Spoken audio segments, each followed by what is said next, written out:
안녕하세요. 코인웨더의 권성입니다. 오늘도 저와 함께 코인 날씨 한번 알아보러 갈까요? 암호화폐 거래소 빗썸이 구조조정을 가속화하고 있다는 소식이네요. 빗썸은 오프라인 고객센터인 부산과 대전의 영업을 이달 29일 종료한다고 공지했습니다. 지난 1월 광화문 고객센터를 강남 고객센터에 통합하는 등 서울 한 곳, 부산 한 곳, 대전 한 곳의 고객센터만 남겼었는데요. 이번 정리를 통해 고객센터는 단 한 곳만 존재하게 됐습니다. 업계에서는 빗썸의 이런 움직임을 지난해부터 진행한 구조조정의 일부로 보고 있습니다.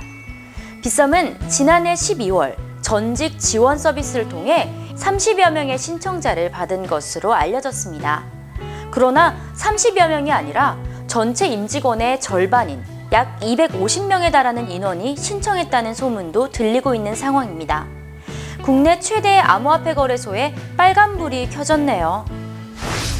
블록체인과 관련한 보직이 군대에 생긴다는 소식입니다.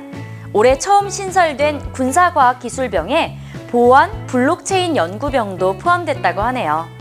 육군은 군사과학기술병을 27일부터 모집하며 보안 블록체인 연구병도 연간 1명을 선발한다고 밝혔습니다. 육군의 발표에 따르면 기본 요건은 만 18세 이상에서 28세 이하의 현역병 대상자, 석사 재학 또는 휴학 과정 이상인 사람입니다. 외국 대학 졸업자는 선발 시 우대사항이 있다고 하니까요. 참고하시면 좋겠네요. 블록체인 분야를 적극 밀어주려는 국내의 정책인데요. 국내 날씨는 흐린 뒤 맑음입니다. 중국의 경제특구인 선전에서 블록체인을 활용한 전자영수증 발급이 이루어진다고 합니다.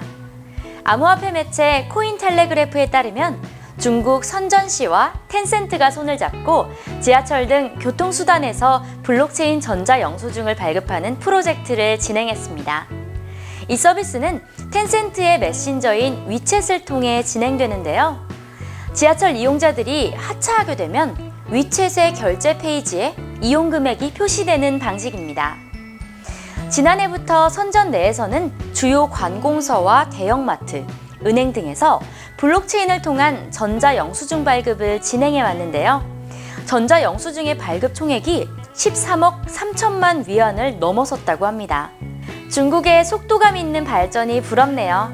중국의 날씨는 매우 맑음입니다. 앞서 시카고 옵션 거래소가 비트코인 선물 상품 거래를 중단한다는 소식을 전해드렸었죠. 그러나 시카고 상품 거래소는 비트코인 선물 상품 거래를 계속하겠다는 방침입니다. CME는 비트코인 선물 시장은 평소와 다름없다며 자신들은 비트코인 선물 계약 내용을 변경하지 않을 것이라고 밝혔다고 하네요. 이유는 무엇일까요? 업계는 CME가 CBOE보다 선물 거래량이 월등히 많기 때문이라고 분석했습니다. CME의 2월 비트코인 선물 거래 일일 평균 금액은 9,890만 달러로 전달 기록한 7,990만 달러보다 23% 이상 증가했습니다. 반면 CBOE의 비트코인 선물 거래 평균 금액은 같은 기간 801만 달러에서 560만 달러로 줄어들었네요. 두 거래소의 거래량 차이가 나는 원인에 대해 업계는 비트코인 가격 추정 신뢰도가 다르기 때문이라고 보고 있습니다. 암호화폐 파생상품 거래소인 레벨 트레이딩 필드의 CEO 란르 사루미는 CME의 경우 거래소 4곳에서 비트코인 가격을 추정하지만 CBOE는 제미니 거래소의 경매 시스템에만 의존해 추정한다고 설명했습니다. 비트코인 선물 상품 거래 중단으로 흐렸던 미국. 오늘은 맑음이네요. 라틴 아메리카의 아마존으로 불리는 온라인 쇼핑몰 메르카도 리브레가 암호화폐 광고를 금지하기로 결정했다고 22일 코인텔레그래프가 보도했습니다.